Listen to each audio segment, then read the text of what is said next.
आऊज़ुबिल्लाहिमिनश्शैतानिर्रजीम बिस्मिल्लाहिर्रहमानिर्रहीम। Welcome to cook with Nazia Rehan vlog में खुश आमदीद। आज हम अपने किचन में बना रहे हैं मज़ेदार से पोटैटो चीज़ स्नैक्स।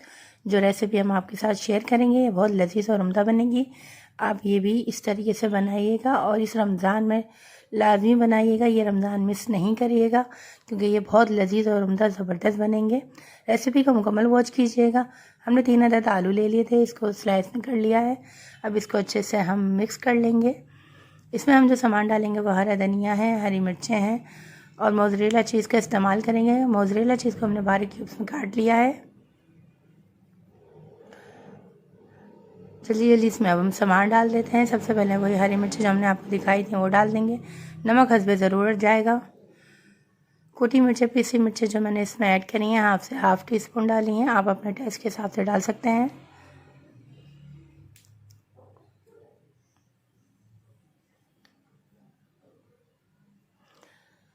थोड़ी सी हल्दी डालेंगे क्योंकि आलू बादी होते हैं और उसमें थोड़ी सी हल्दी डालना बेहतरीन हो जाता है जी। अब हम इसमें डाल देंगे हरा धनिया, इसको अच्छे से मैश कर लेंगे। मैश करने के बाद अभी हमारा काम पूरा नहीं हुआ है, अभी हमें इसको फ्राई करना है।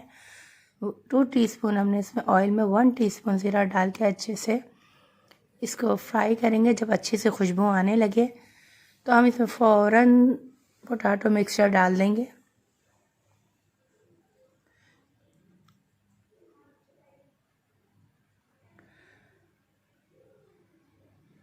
जल्दी जल्दी से हम इसको फ्राई कर लेते हैं।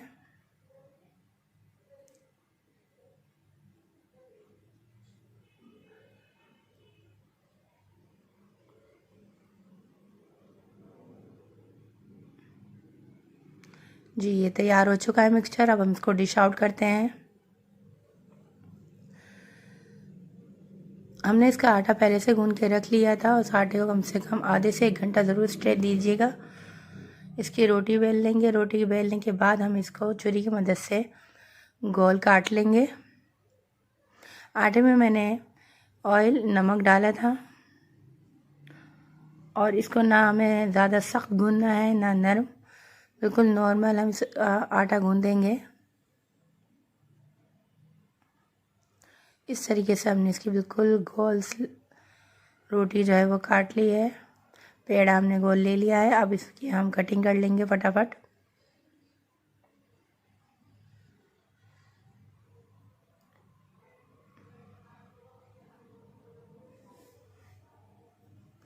जब इसको हम फ्राई करेंगे तो फ्राई करने में एक चीज़ का ख्याल रखना है कि हमें इसको मीडियम से भी थोड़ा सा लो आंच पे फ्राई करेंगे ताकि ये हमारे जो स्नैक्स हैं अच्छे से अंदर से भी गल जाएंगे।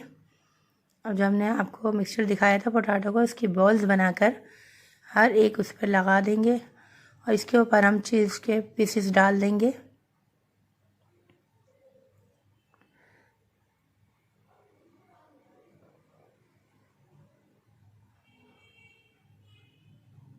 आजकल गैस का बहुत इशू हुआ है। गैस वही टाइम पर आ रही है जिसके हिसाब से हमें जल्दी जल्दी जो है वर्क करना पड़ता है।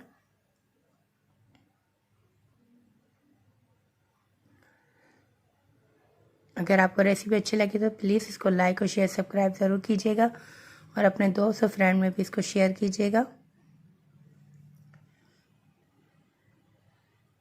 इस तरीके से इसको हम राउंड कर लेंगे और ये बहुत इजी है बनाना, फटाफट बन जाती है।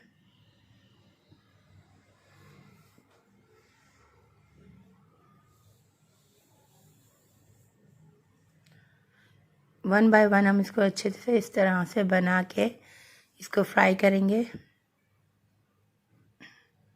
जी स्नैक्स जो हैं हमारे फ्राई के लिए रेडी हो चुके हैं।